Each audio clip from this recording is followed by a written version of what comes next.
आपको दिया जाता है 1 करोड़ रुपए से भरा हुआ बैग। सुनने में कितना अच्छा लग रहा है, ये ढेर सारा पैसा, इससे आप कुछ भी कर सकते हैं। लग्जरी गाड़ियां, महंगे पर्स और क्या क्या नहीं आ सकता इस 1 करोड़ रुपए में। तो नमस्कार दोस्तों, मैं हूं अभिषेक शर्मा और आज हम बात करने वाले हैं क्या हो अगर आपको मिल जाए 1 करोड़ रुपए, तो आप इस पैसे का कैसे सही इस्तेमाल करोगे, यही जानेंगे हम आज की वीडियो में।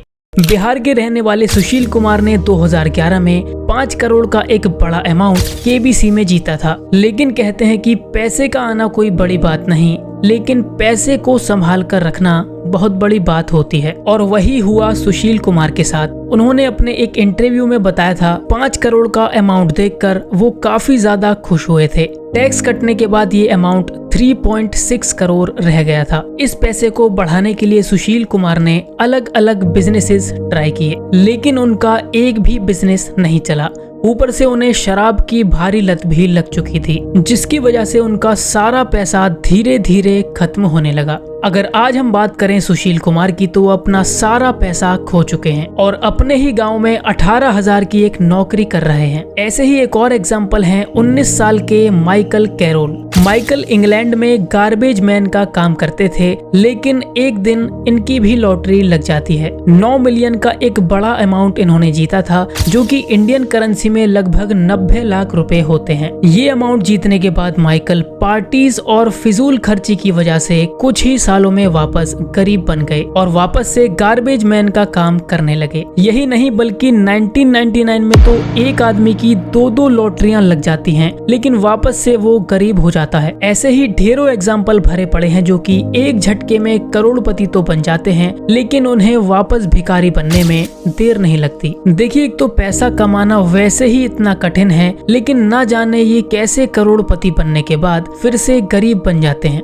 तो चलिए जानते हैं कि ये लोग ऐसी क्या गलती कर रहे हैं जो कि अमीर लोग नहीं करते। वो लगातार अमीर होते जाते हैं और ये वापस से गरीब बन जाते हैं। इन सब की पहली सबसे बड़ी गलती होती है शो ऑफ करना, जो कि इन सभी लोगों में कॉमन है। ये पैसा आते ही दिखावे की चकाचौंध में फंस जाते हैं और लोगों को दिखाने के लिए महंगी गाड़ियां, बड़े घर और लग्जरी लाइफस्टाइल अपनाते हैं, जो कि इन्हें वापस से गरीबी की दलदल में धकेल देता है। यहाँ तक कि कई बड़े बड़े सेलिब्रिटीज भी इस दिखावे का शिकार बन चुके हैं और एंड में आकर यही शो ऑफ इनकी डी ग्रोथ का कारण बनता है। दूसरी सबसे बड़ी गलती होती है बैड हैबिट्स। जैसे ही इनके पास पैसा आता है, ये अपना आपा खो देते हैं और पैसे को कंट्रोल नहीं कर पाते। बुरी एडिक्शन जैसे कि शराब और पार्टी जैसे कल्चर के गुलाम बन जाते हैं और फिर धीरे धीरे अपना सारा पैसा उड़ा बैठते हैं। ये बात है 1998 की। स्टीवन पर्किंस एक फ्यूचर्स कंपनी के एम्प्लॉय थे और अपने कस्टमर्स के लिए भारी क्वांटिटी में स्टॉक्स खरीदा और बेचा करते थे। लेकिन एक दिन स्टीवन इतनी ज्यादा शराब पी लेते हैं कि अपनी पोजीशन कट करना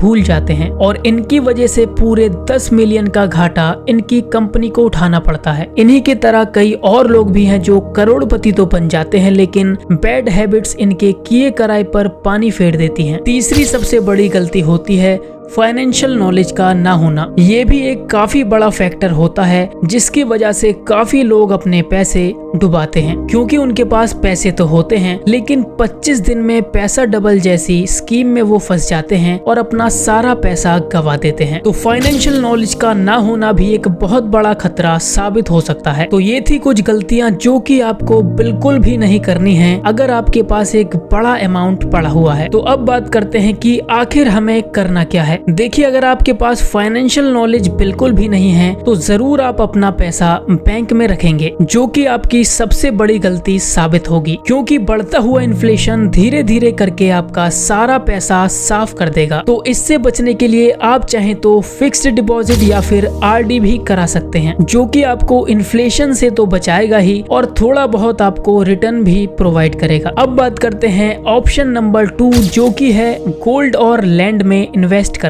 अगर आप गोल्ड या लैंड का एवरेज ईयरली रिटर्न देखेंगे तो 8 से 15% तक होता है, जो कि काफी अच्छा है और एक अच्छा खासा ऑप्शन साबित हो सकता है। तो गोल्ड और लैंड में इन्वेस्ट करना फायदेमंद सौदा साबित हो सकता है। और अगर आप थोड़ा और रिस्क लेना चाहते हैं तो आप गवर्नमेंट बॉन्ड और म्यूचुअल फंड की तरफ बढ़ सकते हैं, जो आपको थोड़ा और ज्यादा रिटर्न भी प्रोवाइड करा सकते हैं। और इसके बाद आता है शेयर बाजार में डायरेक्ट निवेश करना। लेकिन अगर आप निफ्टी के टॉप 50 स्टॉक्स में भी लॉन्ग टर्म इन्वेस्टमेंट करते हैं तो ये भी एक अच्छा खासा सौदा हो सकता है। तो ये थे कुछ सही ऑप्शंस जो कि एकदम से आपके पैसे तो डबल नहीं करेंगे, लेकिन डूबते हुए आपके पैसों को बचा सकते हैं। तो ये थी हमारी आज की वीडियो, जिसमें हमने डिस्कस किया कि कैसे आप अपने पैसे का सही इस्तेमाल कर सकते हैं। और आप भी कमेंट बॉक्स में जरूर बताएं कि अगर आपके पास 1 करोड़ रुपए होते तो आप क्या करते। फिर मिलते हैं किसी नई वीडियो के साथ, तब तक के लिए धन्यवाद।